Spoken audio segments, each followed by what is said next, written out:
with an open mind. Dhamma Talks by Sayadaw Jhaneyya. Dhamma Talks 6, on feelings. We must use meditation objects that are suitable to our individual characters. For example, a greedy character should contemplate feeling. Vedana. Feeling often manifests clearly in the body, but one should contemplate whatever feeling is arising and is most evident at the moment, as this depends on circumstances. People with anger or discernment-based characters should contemplate Dhammanupassana, that is, whatever arises at the six sense doors, discerning its impermanent nature, anicca.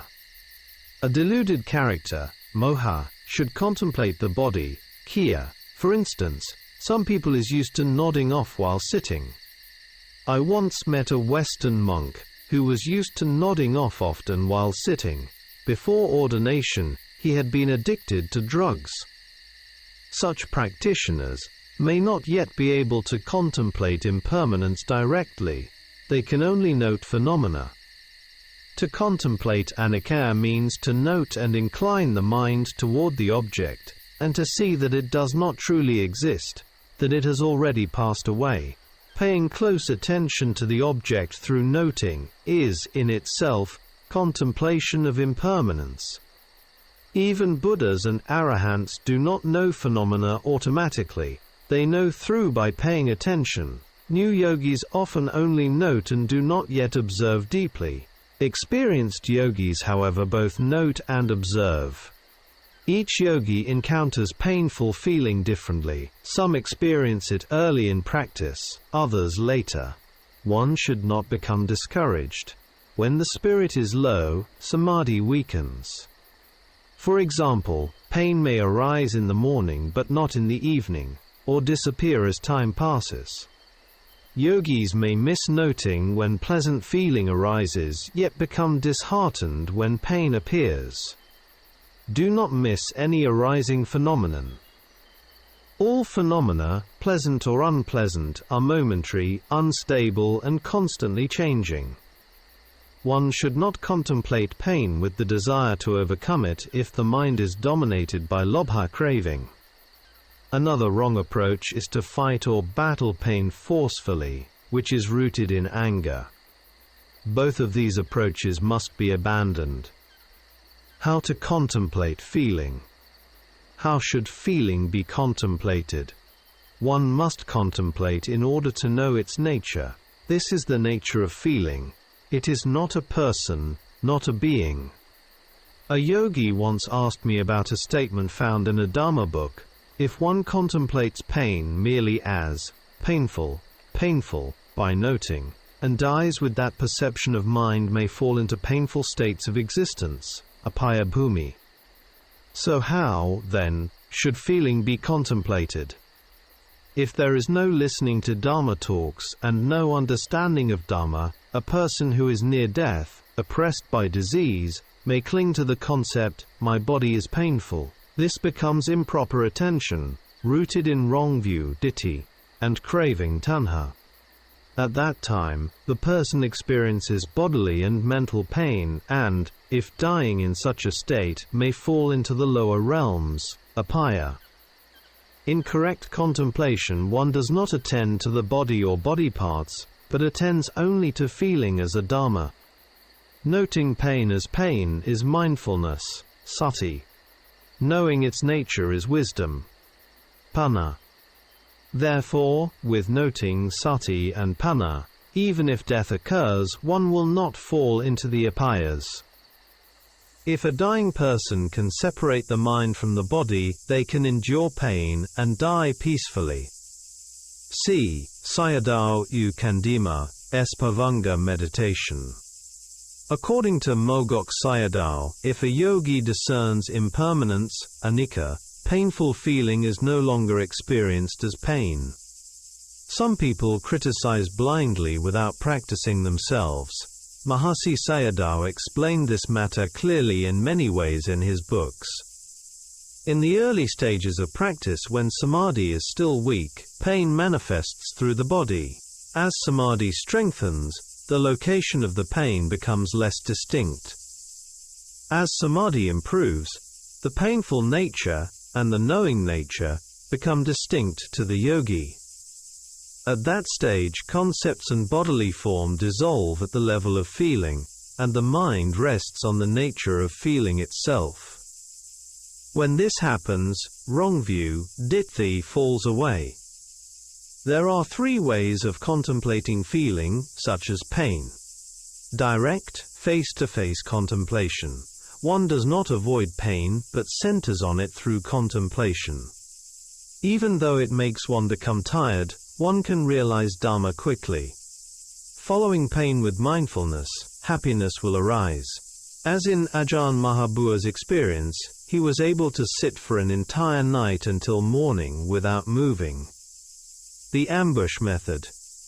Contemplation with samadhi strength. Note: the above three ways of contemplation are taught by Mahasi meditation teachers. Contemplating pain, endurance, strategy, and skill.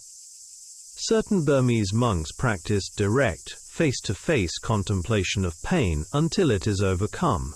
For example, Sun Lun Sayadaw, Payin Gu Sayadaw, and Sayadaw Jhaneyya, who taught diamond meditation and Bhavanga meditation. At times the situation can become unbearable. In such moments, one should contemplate with patience and endurance, reflecting on the great sufferings and pains of hell realms.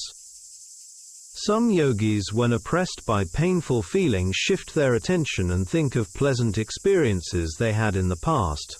When this happens, craving tanha enters the mind.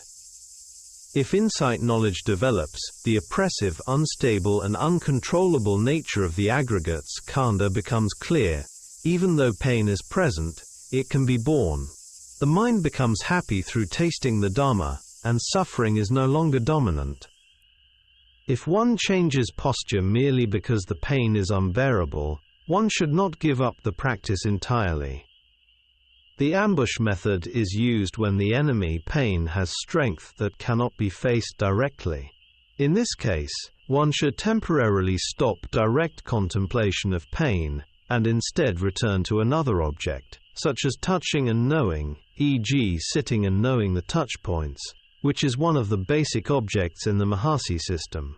Another basic object is the rising and falling of the abdomen. The yogi should note these objects quickly and with intensity, while still knowing that pain is present, but without directing attention straight at it. This reduces the intensity of pain. When touching and knowing are continuous, the noting mind overwhelms the pain. After that, one can return to pain again for contemplation. Here I refer readers to Sayadaw Jhaneyya's instructions on Anapanna Samadhi, which are similar to the method described above. See my translation, A Noble Search. One should not speculate about the level of insight one has attained. Perhaps one can conquer suffering. If not, it may still transform into a sense of joy. For everything that has a beginning must also have an end. Pleasant feeling, equanimity, and progress in insight. If pain changes into pleasant feeling, sukha, the yogi must also note it and should not follow it. Otherwise, the level of insight knowledge will decline. It is suitable to practice with samadhi strength method, especially for elderly practitioners. The yogi should contemplate the primary objects of sitting practice, touching and knowing, or rising and falling of the abdomen. As samadhi develops, pain decreases. At that point one should return to noting pain again. With the strength of samadhi, insight knowledge develops more slowly. The realization of Dhamma takes longer time. 3 ways of contemplating feeling. From the Sakkapanha Sutta Dika Nikaya Sutta number 21. Contemplate painful feeling by enduring it. It was like prying out a thorn with another thorn in the foot. Contemplate pleasant feeling as suffering, because every pleasant feeling exists between 2 painful states. Contemplate neutral feeling as impermanent and unstable. Yogis should not delight in sensual pleasures, as this wastes precious time and can lead to the lower realms, apayas. Lay people, in particular, should reflect deeply on this. However, yogis may experience pleasant, painful, or neutral feelings in relation to practice, and this does not lead to apayas. By contemplating these Vedanas, especially during or near death, one can even realize Dhamma at death or in the next life. See Sotanugata Sutta, Sutta number 191, Book of Fours, Anguttara Nikaya, AN 4.191. Insight, knowledge and happiness. When a yogi reaches knowledge of rise and fall, udayabhaya nana, and equanimity knowledge, the taste of Dhamma arises. This happiness is superior to worldly happiness. If rapture or happiness arises, it must be noted, because these states do not last. Without noting, Dhamma cannot develop. At the higher stages of insight, one must apply continuous effort to overcome the 10 corruptions of insight. These signs indicate that a practitioner may become a noble one, Arya, in this life, at least a stream enterer. Do not assume that only happiness indicates progress in Dhamma. The arising of painful feeling does not mean lack of progress. In some cases, pain increases as insight deepens. This can be seen clearly in Yu Sun Luin's experience, described in 18 Days in Solitude. Elevating the faculties and contemplating feeling. At this stage, yogis must strengthen the faculties, indriya, especially faith, mindfulness, and effort. By doing so, they can attain higher insight knowledge. One should contemplate pleasant feeling, sukha vedana, as suffering, and incline the mind toward discerning rise and fall as suffering, knowing it as changing dukkha, viparinama dukkha. Neutral feeling is subtle and unclear. If it is not contemplated, delusion, moha easily arises.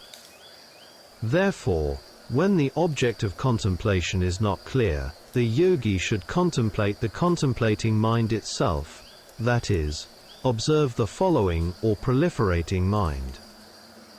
With respect to the 3 kinds of feeling, one should contemplate painful feeling, dukkha vedana, through noting in order to overcome it, otherwise displeasure, domanassa, arises. If one is unable to contemplate pleasant feeling, greed, lobha, arises. If neutral feeling is not clearly known, it turns into delusion. When a yogi can discern impermanence, anicca, through contemplation, lobha, dosa and moha do not arise, and the process of dependent arising, paticca samuppada, is cut off. Understanding dependent arising, both as a process and as a teaching, is therefore extremely important for one's practice. Hence, one should study and reflect on Mogok Sayadaw's Dhamma talks. Insight contemplation and sabhava lakkhana. In insight contemplation, if one contemplates by directly attending to the object, one will discern its sabhava lakkhana, its individual or intrinsic characteristic. This knowing occurs in the present moment. Sabhava lakkhana refers to the nature of non-self, not a person, not a being, but an intrinsic phenomenon. For this reason, it is also spoken of as an element. Bhatu. This is knowing the paramatha, ultimate nature. If one knows the arising of a phenomenon, and also knows its vanishing, and contemplates thoroughly, one knows the beginning, the middle, and the end.